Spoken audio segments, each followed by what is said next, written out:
E agora eu queria falar de uma coisa que é um assunto que, cara, eu acho que da Bíblia é um dos assuntos que eu mais estudei, que é escatologia, que são os tempos finais. O que está acontecendo? A gente está vivendo os tempos finais, há sinais, segundo a Bíblia, proféticos, e a gente não falou dessa pedra Ah, tá. Isso também. aqui é uma coisa simples. Depois eu falo Tá dela. bom. Bom, na verdade, Porque tem esse movimento, né? A claro, pandemia faz parte claro, disso, o anticristo já tá aí. Aliás, a gente está perto da segunda volta de claro, eu Cristo. acredito que sim. Sim? Mas vamos lembrar uma coisa. Quando os discípulos perguntaram para Jesus que sinal haverá de tua vinda e da consumação dos séculos, do fim do mundo, Jesus falou assim: olha, cuidado que ninguém engane vocês.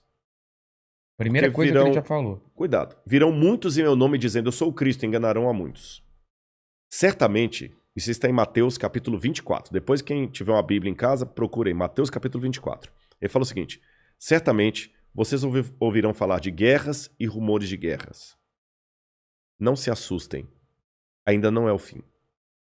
Se levantará nação contra nação, reino contra reino. Haverá fomes e terremotos em vários lugares. Mas isso é apenas o princípio das dores. Princípio das dores, exatamente. Então veja bem, guerra tem no mundo desde que o mundo é mundo. É. Fome, a Bíblia fala fome no Egito na época de José. Então não vou falar assim, o mundo está chegando ao fim porque está tendo guerra. O mundo está chegando ao fim porque está tendo fome. Não faz sentido. Mas o Apocalipse coloca alguns elementos que indicavam quando nós estivéssemos chegando próximos ao fim. Embora, nota de rodapé aqui, ninguém sabe o dia nem a hora da volta de Jesus. É estupidez. Tentar adivinhar. Não, claro, não podemos isso. Você entendeu? Bom, mas a gente pode saber a proximidade dos tempos em que vivemos. Então tem algumas coisas no Apocalipse que são características do tempo do fim. Exemplo, Apocalipse 11, 19. Diz assim: as nações ficaram iradas. Chegou, porém, o juízo de Deus e o tempo determinado para ele dar o prêmio aos seus santos e aos profetas, e o tempo para destruir os que estão destruindo a terra. Ora, na época de Cristo não tinha como destruir a terra. O Apocalipse estava fazendo uma profecia de uma época em que a terra poderia ser destruída por seres humanos, coisa que na época do Apocalipse não tinha como. E ele fala depois das pragas de Deus que iriam cair. Essas pragas não caíram ainda, mas os vislumbres dela... Não caíram? Não. A peste não é... A do Apocalipse, né? É. Mas os vislumbres delas podem estar já batendo as portas. Quer um exemplo? Quer. Diz que um anjo derramou a sua taça sobre o sol, e foi-lhe dado queimar aos homens com grande fogo. Os homens se queimavam com um intenso calor e blasfemavam o nome de Deus que tinha autoridade sobre essa praga. Olha o problema da camada de ozônio, o efeito estufa, o que está acontecendo com o sol. O outro anjo derramou a sua taça sobre os rios e fontes d'água e mares, que se tornaram como sangue de morto. Sangue de morto não é vermelho, dessa cor. Sangue de morto é escuro, é fétido, é quase coagulado. Como é que tá Pinheiros, Tietê, Lagoa Rodrigo de Freitas, as águas do mundo? Poluição. As previsões é que até 2025 a guerra do mundo vai ser pela água. Fala do anticristo, que ia dominar o mundo inteiro de uma maneira algorítmica. Pacífica, porque é um algoritmo. O 666. O que é o 666? O que é o 666? Na época do Antigo Testamento, Deus deu algumas normas para os judeus. O povo do Oriente Médio, ele é muito simbólico, sabe? Ele tem muito esse lance do símbolo que aqui no Ocidente a gente perde. Então o judeu pode olhar, ele usa o paiot, que significa alguma coisa, o kippah, que é aquele chapeuzinho na cabeça. E Deus falou o seguinte: olha, vocês vão pegar a lei de Deus, escrever um resumo da lei de Deus e vão colocar por frontal entre os olhos, numa caixinha aqui, e também na mão de vocês. O judeu hoje usa na mão esquerda. Pode olhar aqui no Muro das Lamentações, você vê o judeu orando lá, né? Baruch atah Beshem Adonai Eloheinu melech haolam. E ele vai orando no muro e ele tá com aquela caixinha preta aqui e outra na mão. Aí no Apocalipse a gente vê que o inimigo, o diabo, que se vale do anticristo, assim como Deus envia o Cristo... o anticristo é a versão do Cristo pro demônio. Pro demônio. O anticristo. Ele faz uma paródia de Cristo. Aí, como Deus no Antigo Testamento pediu aos judeus para ter a lei de Deus na testa e na mão, o anticristo coloca também um sinal, uma marca, na testa e na mão. Então significa uma época em que a lei de Deus vai ser questionada. Nessa época em que a lei de Deus for questionada, diz o Apocalipse, ninguém poderá comprar nem vender, senão aquele que tem a marca da besta e o número do seu nome. Ora, esse número é 666.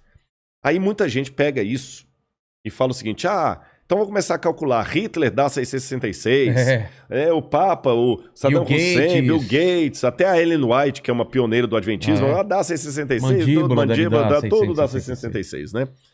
No grego está o seguinte, aquele que tem entendimento, calcule.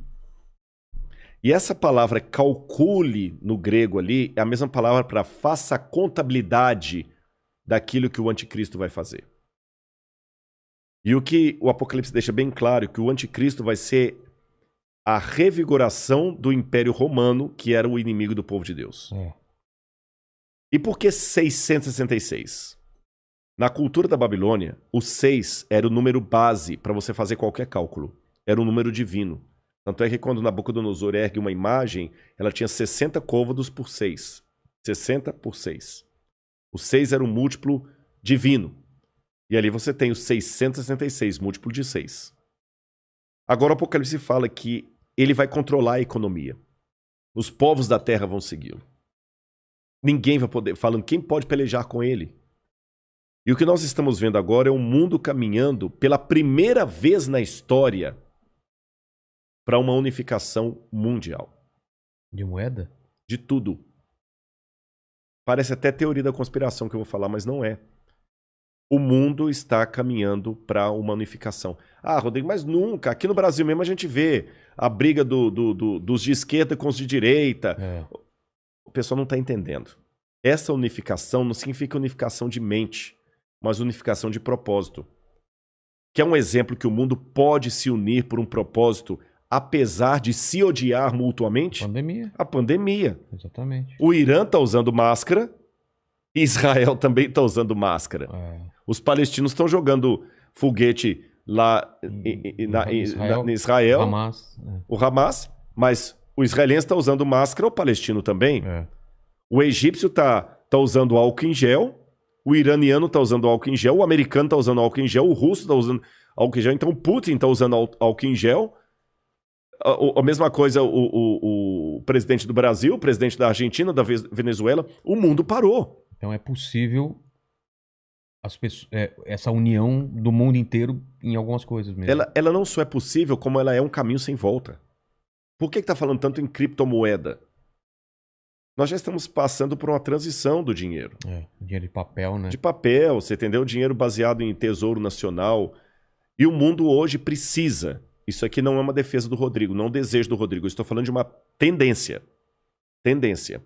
O mundo precisa se unificar porque existem, Vilela, alguns elementos hoje que estão à solta, como se fossem crianças bagunceiras numa casa cheia de faca, de garfo, de objetos cortantes e letais, sem um adulto para controlar essas crianças.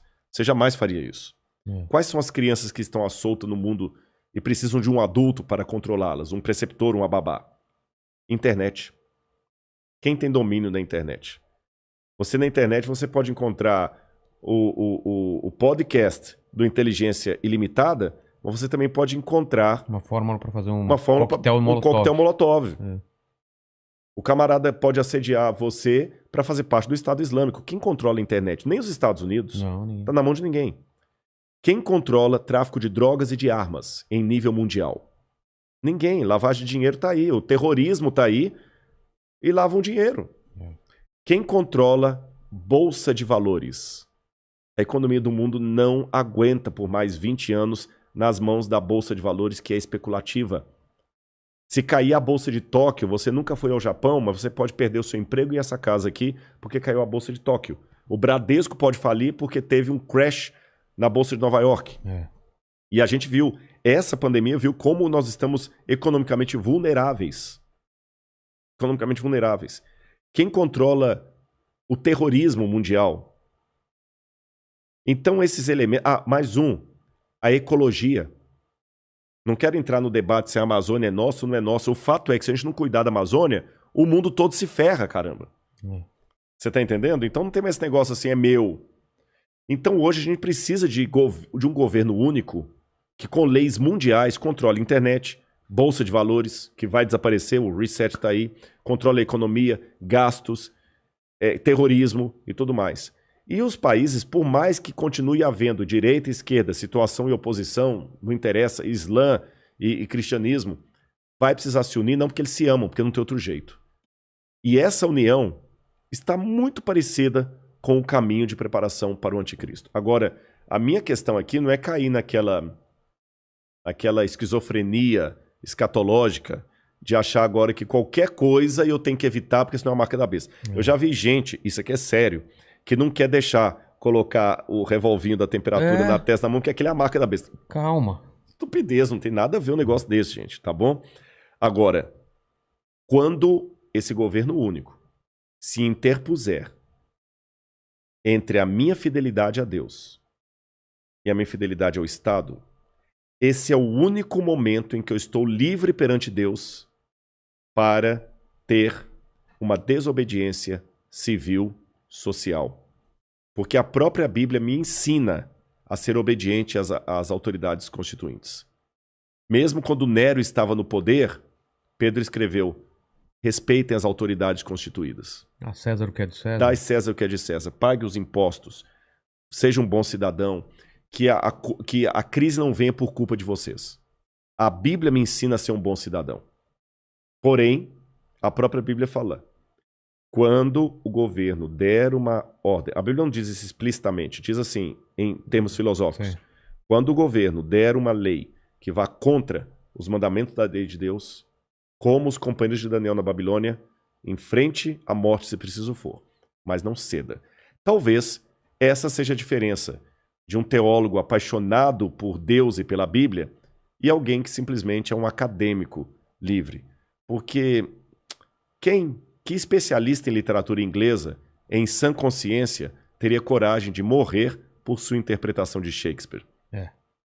Mas a Bíblia é um livro que já levou muitos ao martírio para não abrir mão daquilo que a Bíblia ensina. Falou que a segunda vinda de Cristo está próxima. Mas, segundo os eventos, o anticristo chega antes. Chega antes. Ele antecede a volta de Jesus. E já está por aqui?